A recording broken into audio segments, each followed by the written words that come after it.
Hey there, welcome to LSAT Demon Daily. I'm Nathan Fox, one of the founders of LSATdemon.com and the weekly podcast Thinking LSAT.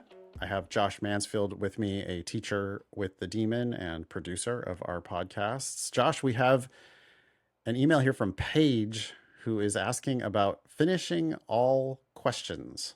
Aloha, LSAT Demon. My name is Paige. I'm working to adopt the quality over quantity mindset while going through sections on the LSAT. This was more of a challenge for me because I tend to rush through things and make careless mistakes, especially when I'm tired or overexerted.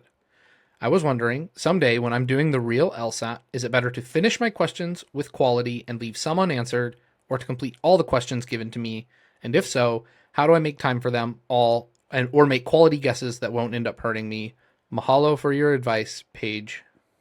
Aloha, Paige. You should bubble in an answer for every question, but there is no such thing as making quality guesses. So the formula is very simple. You should never, ever, ever try to finish the section. Finishing the section is not your goal. Even if you're already scoring 175, finishing the sections is still not your goal, because your goal is to answer the question in front of you correctly. And if you end up answering all the questions in front of you correctly, then great, you've finished the section. But it's not a worthy goal to try to finish the section. Instead, you should be wisely investing your time on accuracy only. It's not accuracy first, it's accuracy only.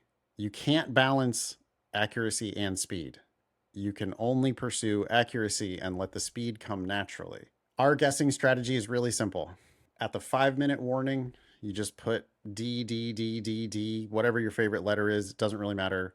Then you spend the remaining 4 minutes and 45 seconds just accurately answering one more question.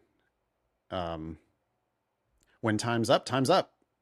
And you already did all your guesses at the 5-minute warning, so you don't have to waste time managing your time if you follow that advice. I will give you full credit for quality guesses. If you have any guesses at all, those are quality guesses. You're not going to have better quality guesses by skimming the questions. If you try to skim the questions, you're just going to fall into the traps. I say, in fact, it's usually worse guessing when you just try and spend 30 seconds instead of blindly guessing. Yeah. When people try to do 5 minutes, there's 5 minutes left and they have 5 questions remaining and they try to do all 5 questions in 5 minutes, they end up with 0 out of 5.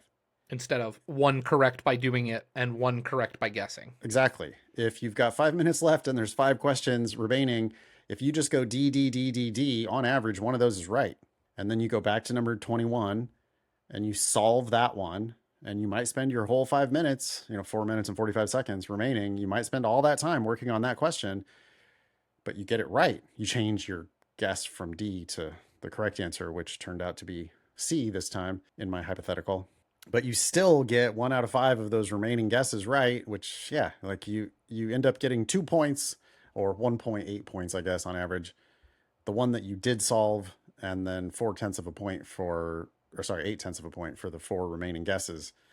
And 1.8 out of 5 is a hell of a lot better than 0 out of 5. Well, Nate, it is 1 out of 5 or 1 out of 4 times or 1 out of 5 times you're going to get one of those right, or whatever the number is. It's why we tell you to take all 5 of your attempts, because sometimes you're going to have days both in skills and in guessing that things don't go your way. You're going to guess and you're going to miss, and okay. But then you go so if you did that in August, then you go take September, and September you hit your guess. You guess 1, you guess 2. And you get to take advantage of that. You don't get your average number of guesses. No. Only your highest score counts. So you can actually, if you use all of your attempts, it's a reasonable point that you can actually improve your skills. And by all means, that's really the thing that matters, is just solving more questions. But accuracy is the way to solve more questions, not speed. It's just accuracy. Just stop making mistakes and run the table on all the questions that you had time to invest in. You got them right. Good. And then you randomly guess at the end. And it is true that if you take the test multiple times, it's likely that one of those times you're going to get luckier than you did on the other times. So that's our guessing strategy. Anything more for Paige? Nope, that's it.